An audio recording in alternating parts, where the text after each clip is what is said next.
Lamentablemente iniciamos este espacio con una noticia muy triste. Esta tarde falleció Alejandro Martí García, un empresario que se convirtió en activista tras el secuestro y asesinato de su hijo Fernando Martí, ocurrido en junio del 2008. Platiqué con él en una entrevista muy personal. Más adelante le vamos a pasar un pequeño fragmento. Un hombre incansable en su lucha para buscar la justicia, para que se hiciera justicia no solo para él, sino para todas las víctimas de secuestro y de inseguridad de nuestro país. Un gran ser humano y además de todo un gran amigo, Jorge. Sí, un gran amigo Alejandro Martí de muchos años atrás, un hombre que levantó la voz, se convirtió en uno de los líderes de la sociedad civil que exigió a las autoridades hacer su trabajo en el combate al secuestro y a otros delitos. Sin duda será recordado por esa frase contundente que dijo en un Consejo Nacional de Seguridad ante autoridades federales y locales de la ciudad. Ahí estaban los que fueron, los que son y los que buscan ser. Ahí estaban todos, ¿eh? Después podemos hacer un recuento de quienes estaban en esa reunión. Y les pidió, en forma un poco más que enfática, les dijo, si no pueden, renuncien. Algo que tendríamos que tener como consigna para cualquier funcionario del pasado o del presente o del futuro. Fundó la organización México SOS a finales del 2008, con la que le dio rostro a quienes habían sido víctimas del secuestro y se involucró en muchas otras tareas de seguridad, como toda una iniciativa que desarrolló. Me tocó colaborar con él en ese aspecto para brindar apoyo a las familias de militares y en particular de marinos que habían sido asesinados por el crimen organizado. Así recordamos a Alejandro Martí. Si piensan que la vara es muy alta, si piensan que es imposible hacerlo, si no pueden, renuncien. Fueron las palabras de Alejandro Martí en 2008, durante el Foro Nacional de Seguridad y Justicia, realizado ante la escalada de violencia como secuestros y homicidios dolosos en México. El empresario se convirtió en activista tras el secuestro y asesinato de su hijo Fernando Martí, de tan solo 14 años. Ocurrió el 4 de junio de ese 2008.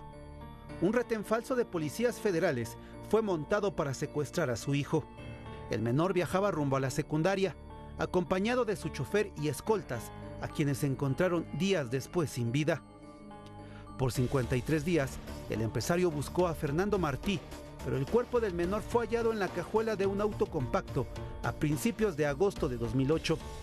La línea de investigación dividió a la Secretaría de Seguridad Pública de ese entonces y la Procuraduría de Justicia capitalina. La primera presentó a la banda Petricholet con todo y el asesino confeso, mientras que las autoridades capitalinas presentaron a la banda La Flor.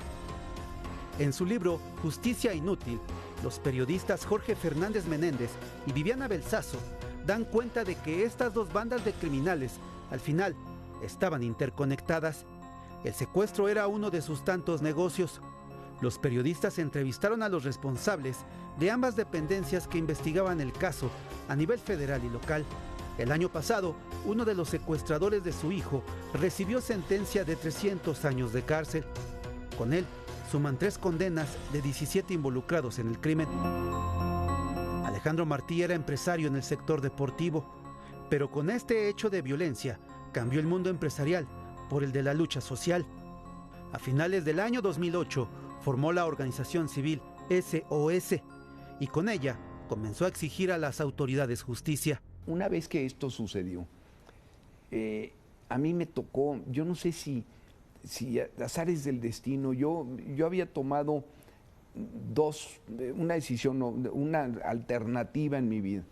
La primera era irme a lamerme las heridas, como un perro golpeado o lastimado, o decidí afrontar las cosas y tratar de luchar por esta situación. Desde entonces, la organización se dedica a dar voz a personas víctimas de secuestro, así como promover leyes en pro de la seguridad ciudadana. Fue uno de los líderes de la sociedad civil de mayor peso que denunció la inseguridad e incapacidad de las autoridades para resolver los casos. Entre sus luchas consiguió la instauración del número 911 para atender emergencias y la ley de geolocalización, misma que fue aprobada por la Cámara de Diputados en 2012. Este 24 de julio, a sus 73 años, el activista y empresario falleció. Descanse en paz, Alejandro Martí.